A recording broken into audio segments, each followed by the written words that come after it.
Assalamualaikum warahmatullahi wabarakatuh. Pada kesempatan kali ini saya akan memaparkan materi presentasi saya yang terdapat pada modul 9 dengan judul Langkah-langkah pengambilan keputusan dalam tim. Dengan dosen pengampu Bapak Laude Muhnikmat Zadi SE MSI. Materinya saya akan memperkenalkan diri. Perkenalkan, nama saya Andini dengan NIM 112-11304, Prodi Manajemen Fakultas Bisnis dan Ilmu Sosial. Masuk pada pembahasan yang pertama, yaitu mengutamakan keputusan bulat. Keputusan bulat adalah situasi ideal di mana tim sepakat pada satu tindakan sebagai yang terbaik setelah berdiskusi, dengan tujuan yang sama dan keputusan akhir yang mencerminkan kehendak bersama. Namun, penting untuk berhati-hati terhadap terlalu banyak kompromi, karena ini dapat menghasilkan keputusan yang tampak disetujui semua orang, tetapi sebenarnya tidak memuaskan siapapun. Slide selanjutnya yaitu keputusan yang demokratis. Keputusan demokratis atau aturan mayoritas dilakukan dengan merumuskan beberapa alternatif dan memilih melalui pemungutan suara. Cara ini dianggap cepat dan efektif, di mana pihak yang kalah biasanya menerima bahwa mereka telah didengar meski opsi lain dipilih. Proses ini memungkinkan tim untuk melaksanakan keputusan secara kooperatif, menjadikannya kekuatan utama pendekatan ini. Selanjutnya, membuka jalan kompromi. Kompromi terjadi ketika anggota tim dengan pandangan berbeda mencari titik temu di mana kebutuhan kedua belah pihak bertemu. Meski tidak semua keinginan terpenuhi, solusi yang dicapai membuat semua pihak merasa didengar dan mampu melaksanakannya. Yang terpenting, tim tetap bersatu dan dapat fokus mencapai tujuan bersama. Selanjutnya, adanya peluang menunda keputusan.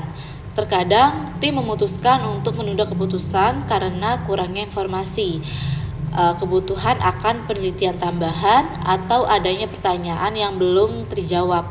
Jika situasi sedang dalam fluktuasi atau perubahan, menunggu untuk bertindak sering menjadi langkah yang paling logis untuk memastikan keputusan yang lebih baik di kemudian hari.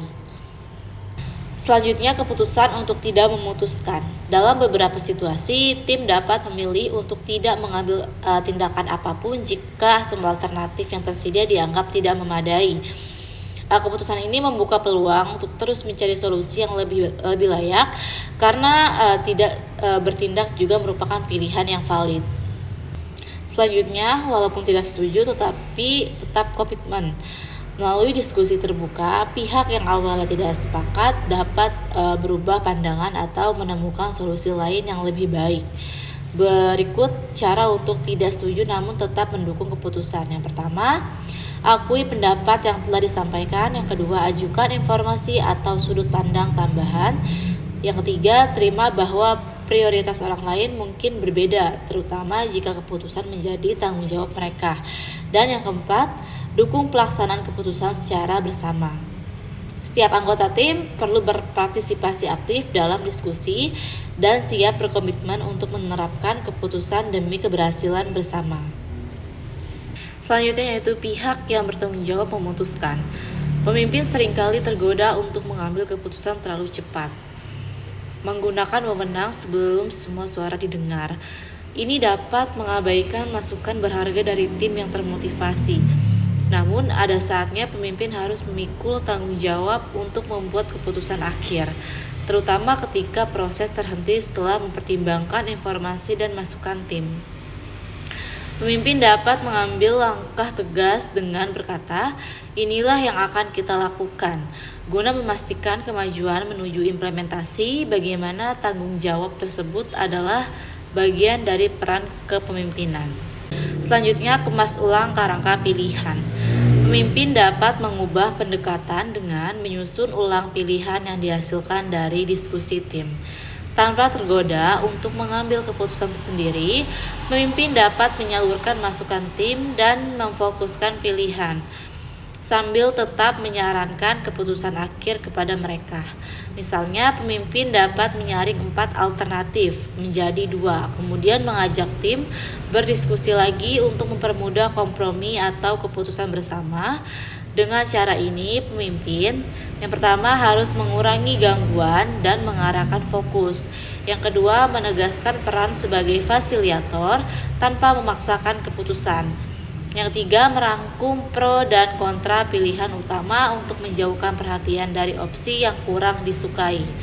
Langkah ini memastikan bahwa keputusan tetap kolaboratif dengan pemimpin memainkan peran strategis dalam mengarahkan proses. Selanjutnya, hindari mengambil keputusan terburu-buru. Pemimpin harus menghindari mengambil keputusan akhir terlalu cepat, karena hal ini bisa mengabaikan proses kolaboratif yang penting dalam pengambilan keputusan tim.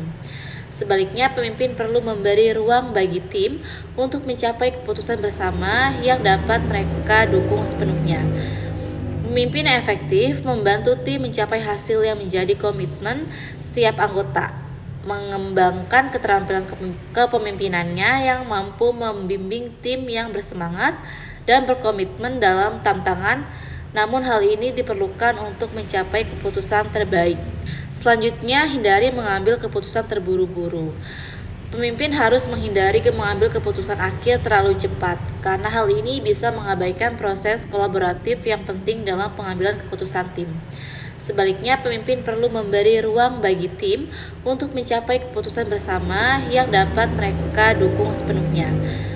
Pemimpin yang efektif membantu tim mencapai hasil yang menjadi komitmen setiap anggota, mengembangkan keterampilan kepemimpinannya yang mampu membimbing tim yang bersemangat dan berkomitmen dalam tantangan, namun hal ini diperlukan untuk mencapai keputusan terbaik.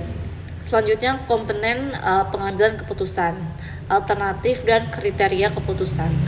Alternatif keputusan merupakan pilihan keputusan yang dimiliki dan berjumlah lebih dari satu demi mencapai tujuan yang telah direncanakan.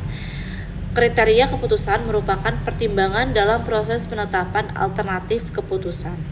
Selanjutnya, komponen pengambilan keputusan, bobot dan model penilaian. Bobot kriteria adalah skor yang diberikan pada tiap kriteria keputusan, sehingga dapat menggambarkan tinggi atau rendahnya kepentingan terhadap kriteria tersebut dalam langkah pengambilan keputusan. Selanjutnya, komponen pengambilan keputusan, struktur keputusan. Struktur keputusan adalah sebuah gambaran atau hubungan antar elemen keputusan. Secara umum, struktur keputusan dapat berupa matriks keputusan maupun hierarki keputusan. Selanjutnya, model perhitungan. Model perhitungan merupakan metode yang digunakan untuk pengambilan keputusan dari beberapa alternatif keputusan dengan kriteria majemuk. Yang kedua, tipe pengambil keputusan, top management, middle management, dan low management. Baik, sekian presentasi yang dapat saya sampaikan. Kurang lebihnya mohon maaf. Akhir kata saya ucapkan terima kasih. Wabillahi taufiq wal hidayah. Wassalamualaikum warahmatullahi wabarakatuh.